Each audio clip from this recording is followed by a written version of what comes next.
नमस्कार, हिमाचल अभी का रेडियो बुलेटिन सुन रहे हैं आप और मैं हूं आपके साथ किरण बौद्ध।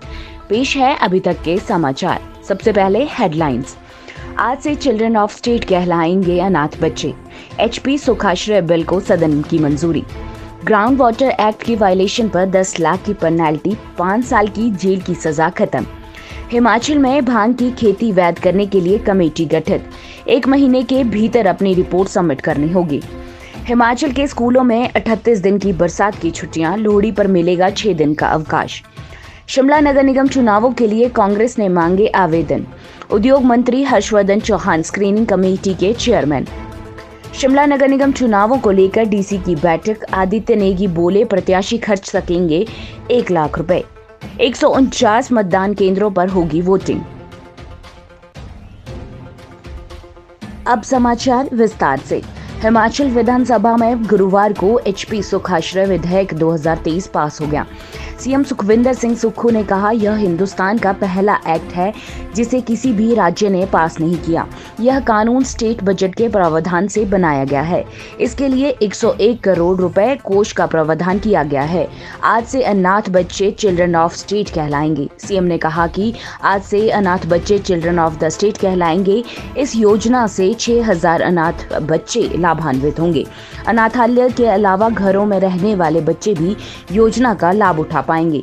0 से 27 साल की उम्र तक सरकार ही इनकी माता और पिता होंगे। हिमाचल में ग्राउंड वाटर एक्ट के वायलेशन पर 5 साल की जेल की सजा खत्म कर दी है। सुक्खू सरकार ने इसके लिए सदन में हिमाचल प्रदेश भूगर्भ विधेयक 2023 को संशोधन के लिए लाया था, जिसे हाउस में मंजूरी दे दी गई है। अब एक्ट की वायलेशन पर 10 लाख का जुर्माना ही लगेगा। पूर्व में 5 साल की सजा और 10 लाख रुपए दोनों को प्रावधान था। सुक्खू सरकार ने सजा का प्रावधान हटा दिया है। डिप्टी सीएम ने सदन में अधिनियम को पेश करते हुए कहा कि हैंडपंप, सिंचाई और पेयजल इस एक्ट के दायरे से बाहर है। कनेक्शन के लिए जो भी अप्लाई करेगा 60 दिन में यदि विभाग अनुमति नहीं देता तो इसे डैमेज परमिशन माना जाएगा। उन्होंने कहा कि एक्ट की वायलेशन करने वालों पर रोजाना 5000 रुपए के हिसाब से अधिकतम 10 लाख की सजा का प्रावधान रहेगा। हिमाचल सरकार भांग की खेती को वैध करने की दिशा में आगे बढ़ रही है।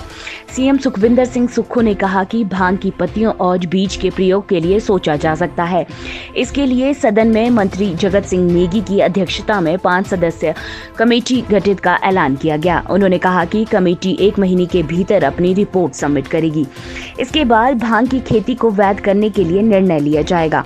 सीएम ने कहा कि एनडीपीएस एक्ट की धारा 10 में इसकी खेती के अधिकार बनाने की शक्तियां राज्य को दी गई है। द्रंग से विधायक पूर्ण चंद ठाकुर द्वारा भांग की खेती के औषधीय गुण को देखते हुए लाई गई चर्चा में जवाब दिया। मुख्य संसदीय सचिव सुंदर सिंह ठाकुर ने कहा कि सिविल रिट पिटीशन न्यायालय में दायर की।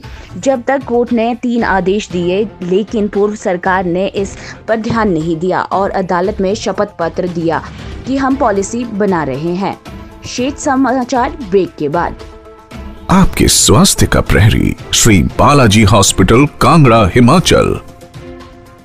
हिमाचल प्रदेश के ग्रीष्म अवकाश वाले स्कूलों में बरसात की छुट्टियां अब 22 जून से जुलाई के बीच होगी। शिक्षा विभाग ने समर और विंटर क्लोजिंग स्कूलों का शेड्यूल जारी कर दिया गया है। इसमें इस बार बरसात की छुट्टियां 38 दिन की होगी। 21 जून को योगा डे है। ऐसे में 22 जून से छुट्टियां होनी है। इस बार छुट्टियों की कुल संख्या 38 ही रहेगी, लेकिन सर्दियों की छुट्टियों में बदलाव करते हुए जनवरी के पहले सप्ताह की जगह अब लोहड़ी के दौरान 6 दिन का अवकाश देने का निर्णय लिया है। पहले 21 जून से 28 जुलाई तक 38 दिन की बरसात की छुट्टियां देने का फैसला लिया गया था, लेकिन इस साल 22 से 29 जून तक का शेड्यूल बनाया गया है। शिमला नगर निगम चुनावों के लिए सत्ताधारी पार्टी कांग्रेस ने भी तैयारियां शुरू कर दी है। पार्टी किसे टिकट देगी, इसके लिए स्क्रीनिंग कमेटी का गठन किया गया है। उद्योग मंत्री हर्षवर्धन चौहान को स्क्रीनिंग कमेटी का चेयरमैन बनाया गया है। इसके अलावा कैंपेन कमेटी का गठन किया गया है। कैंपेन कमेटी की कमान डिप्टी सीएम मुकेश अग्निहोत्री संभालेंगे। प्रदेश प्रभारी राजीव शुक्ला की ओर से यह आदेश जारी किया गया है। वहीं दूसरी ओर कांग्रेस ने दावेदारों से आवेदन मांगे हैं। विधानसभा चुनावों में भी पार्टी ने इच्छुक दावेदारों से एप्लीकेशन मांगी थी। उद्योग मंत्री हर्षवर्धन चौहान को स्क्रीनिंग कमेटी का चेयरमैन बनाया है।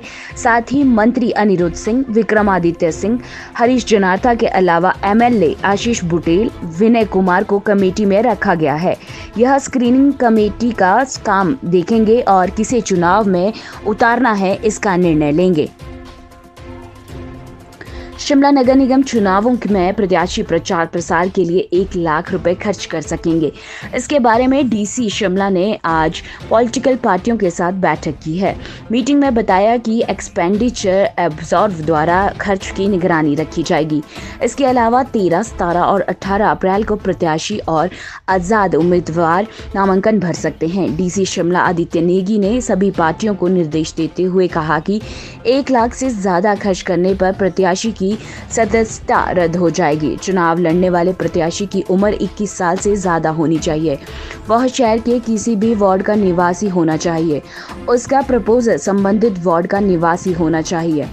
इसी के साथ समाचार समाप्त हुए। नमस्कार।